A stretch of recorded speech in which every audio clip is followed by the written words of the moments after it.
ராவணன் ஒரு முனிவேஷம் போட்டுக்கொண்டு அங்கே வருகிறான். சீதையை பார்ப்பதற்கு வருகிறான். ஒரு முனிவர் வந்திருக்கிறாரே, அவரை உபசரிக்க வேண்டும் என்று அவனை அழைத்து, ராவணனை அழைத்து அவனுக்கு உண்டான பழங்களை எல்லாம் கொடுத்து எல்லாத்தையும் அவன் சாப்பிடுமாறு அவள் பிராட்டி அங்கே அவனுக்கு எல்லாம் கொடுக்கிறான். அவரை வழக்கம் போல ராவணன் கேட்கிறான், நீங்கள் யாரு என்று கேட்கிறான்.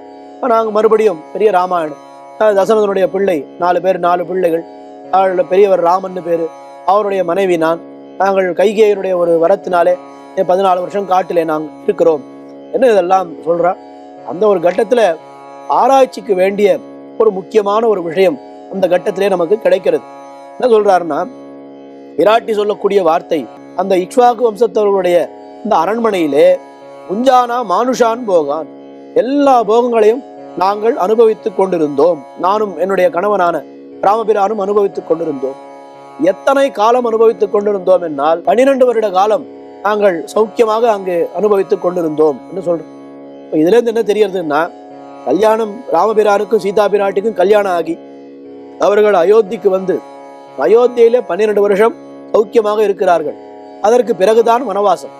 அப்படி இந்த கணக்கெல்லாம் எடுத்து போட்டு பார்த்தால், ராமன் சீதையை கல்யாணம் பண்ணிக்கும் பொழுது எத்தனை வயசுன்னா 12 வயசுன்னு சொல்றோம். கல்யாணம் முடிஞ்சு அயோத்தியிலே 12 வருஷ காலம் அவர்கள் சௌக்கியமாக இருக்கிறார்கள். வனவாசம் அது 14 வருஷம். அப்ப 12, 14 மொத்தம் சேர்த்தா 38.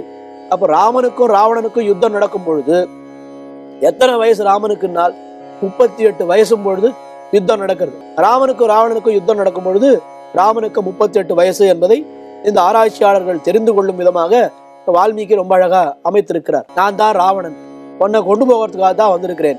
இந்த மானிட பயலான ராமனை கட்டி கொண்டு உனக்கு என்ன சுகத்தை அடைய போகிறாய், என்னோட வா, லங்கைக்கு வா, நாம் நல்லா அங்க சந்தோஷமா இருக்கலாம் என்று அவளை தன்னுடைய வார்த்தைகளாலே மயக்க பார்த்தான். அவள், நான் ராமனை தவிர வேறு ஒருத்தனை மனதாலும் நினைக்க மாட்டேன் என்று சொல்ல, அவன் என்ன பண்ணான், ராவணன் அவளை பலாத்காரமாக அவளை இழுத்து கொண்டு தன்னுடைய தேரிலே அமர்த்தி கொண்டு அவன் புறப்பட்டான். அந்த சமயத்திலே ஜட்டாயு மகாராஜா, அவர் அங்கே தானே இருக்கார், அவர் ராவணனுக்கு பல பல உபதேசங்களை எல்லாம் செய்கிறார். ஆனால் ராவணனுக்கு எதுவுமே காதுல விழவில்லை. அவ்வளவு அவனுக்கு அந்த காமம் மோகம் அப்படி மறைத்திருக்கிறது. அதனால எதையுமே பண்ணாமல் அவனோடு பெரிய யுத்தத்துக்கு செல்கிறான் ராவணன். ராவணனுக்கும் ஜட்டாயுக்கும் யுத்தம் பலமாக நடக்கிறது. ராவணன் என்ன பண்ணி விட்டான்னா, தன்னுடைய அந்த ஜட்டாயுனுடைய காலையும் விட்டுட்டா, நக்கையும் விட்டுட்டா. நக்கையும் காலையும் விட்டுட்டா எப்படி பறக்கும் பறவை? அதனால் ஒன்றும் பண்ண முடியாமல் அது அப்படியே கீழே விழுந்து விட்டது. ராவணன் சீதா பிராட்டியை தூக்கி கொண்டு அவன் தேரிலே அவன் புறப்பட்டு விட்டான்.